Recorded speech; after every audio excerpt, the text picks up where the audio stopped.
5 अगस्त सन 2019 यानी करीबन 2 साल पहले जम्मू एंड कश्मीर का special status Jammu and Kashmir से ले लिया गया, जिसमें आर्टिकल 370 35 की बात चलती थी। वो एक लंबे समय से एजेंडे में था भारतीय जनता पार्टी के, उसे उन्होंने जो है वो कामयाबी पाई और आर्टिकल 370 को हटा दिया। हालांकि कश्मीरी लीडरशिप की बात करें तो पुरजोर वहाँ से विरोध हुआ कि ऐसा करने पर बाकी मुल्क से जो प्रेशर जम्मू एंड कश्मीर के लोगों पर पड़ेगा वो हम लोग संभाल नहीं पाएंगे और जम्मू एंड कश्मीर की जनता मासूम है। बाहर के लोग जो हैं वो यहाँ पर आकर ज़मीनें वगैरह खरीदेंगे, जिसकी वजह से खासा नुकसान जो है यहाँ की जनता का होगा। बट वो सारे भ्रम आज 2 साल में ख़त्म हो चुके हैं, क्योंकि केंद्र सरकार द्वारा दिए गए हाल ही में राज्यसभा में बयान के बाद साफ तौर पर क्लियर हो चुका है। सिर्फ 2 लोगों ने ही जम्मू एंड कश्मीर में आर्टिकल 370 हटने के बाद यहाँ पर लैंड परचेज की है। और ताज़ा मिली जानकारी के मुताबिक द न्यूज़ नाउ के पास जो इंपॉर्टेंट डॉक्यूमेंट पहुंचा है उसके मुताबिक 2 लोगों ने जो ज़मीन खरीदी है वो छन्नी जम्मू में खरीदी है। एक फैमिली ने छन्नी हिम्मत में और एक फैमिली ने छन्नी बीजी में ज़मीन खरीदी है, जो कि एक फैमिली पंजाब से ताल्लुक़ रखती है और दूसरी राजधानी दिल्ली से ताल्लुक़ रखती है। अभी तक किसी भी तरह का ऐसा डेटा हमारे सामने नहीं आया है जिसमें कि कश्मीर में किसी प्रकार की जो लैंड परचेज है वो बाहरी राज्य से आने वाले व्यक्ति के द्वारा खरीदी गई हो। यानी कि पूरी तरह से जो इन्वेस्टमेंट है, जो लोगों की जो राय है वो पूरी तरह से यही है कि जम्मू में कहीं ना कहीं परचेज लैंड जो है वो की जाए। कश्मीर में जाने से अभी भी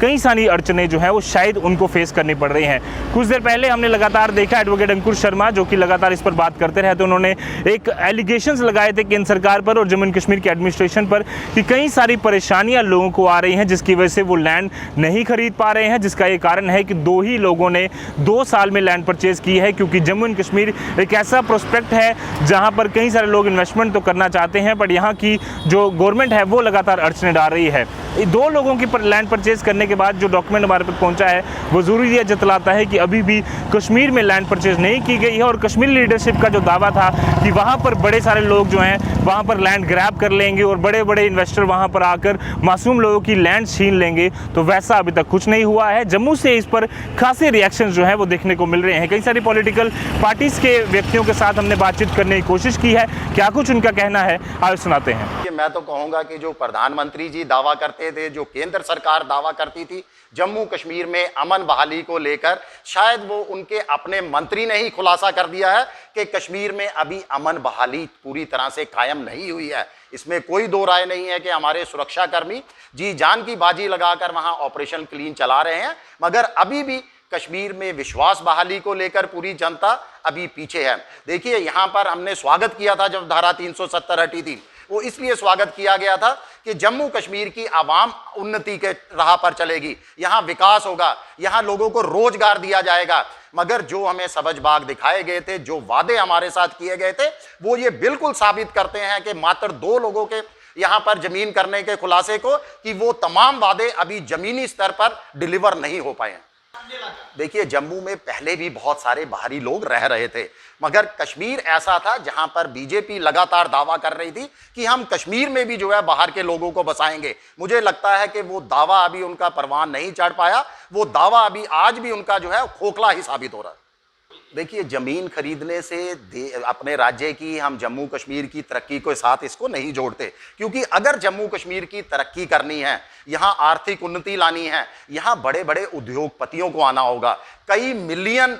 का यहाँ पर जो है दावा किया जा रहा था कि 5 मिलियन यहाँ पर जो है इन्वेस्ट किए जाएंगे, बड़ी बड़ी इंडस्ट्री, बड़े बड़े उद्योगपति आएंगे। वो तमाम उद्योगपति आज भी यहाँ पर निवेश करने से घबरा रहे हैं, क्योंकि कश्मीर के साथ मुझे लगता है कि अब जम्मू के हालत भी दिन प्रतिदिन बदतर होते जा रहे हैं। रजौरी के अंदर जो एक मासूम की निर्मम हत्या कर दी गई, ग्रेनेड फेंका गया, उनके घर को लहूलुहान कर दिया गया। जम्मू के अंदर लगातार ड्रोन देखे जा रहे हैं यहाँ पर, यानी कहीं ना कहीं हमें एक बार फिर सोचना होगा। कश्मीर में अमन बहाली को लेकर कोई ठोस नीति के साथ केंद्र सरकार को यहाँ पर आना होगा, ताकि जम्मू कश्मीर के प्रति बाहरी लोग जो हमारे अन्य राज्यों के लोग हैं उनके और पूरे देश की जो है विश्वास बहाली हो। यहाँ पर बहुत बड़ा कंफ्यूजन है और कभी भी सरकार खुलकर सामने नहीं आई। लगातार सरकार ये दावा करती है कि आज जम्मू कश्मीर के अंदर कोई भी बाहरी लोग जम्मू कश्मीर में जो नहीं रहते थे, जम्मू कश्मीर के स्थानीय निवासी नहीं रहते,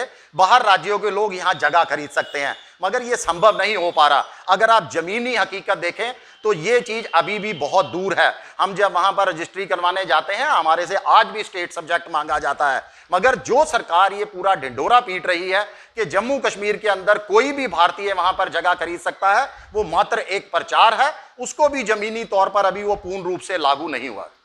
डेमोग्राफी पे इसका ज़्यादा असर मुझे लगता नहीं पड़ेगा, क्योंकि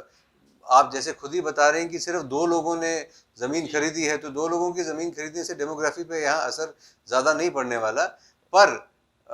जो एक दावा किया जा रहा था 370 के हटाने और 35A के हटने के बाद कि यहाँ इन्वेस्टमेंट आएगी, यहाँ और लोग आएंगे, और वो खाली जम्मू खित्ते का दावा नहीं किया जा रहा था, वो जम्मू कश्मीर, राष्ट्रवाद जम्मू कश्मीर स्टेट पूरी में ये कहा जा रहा था कि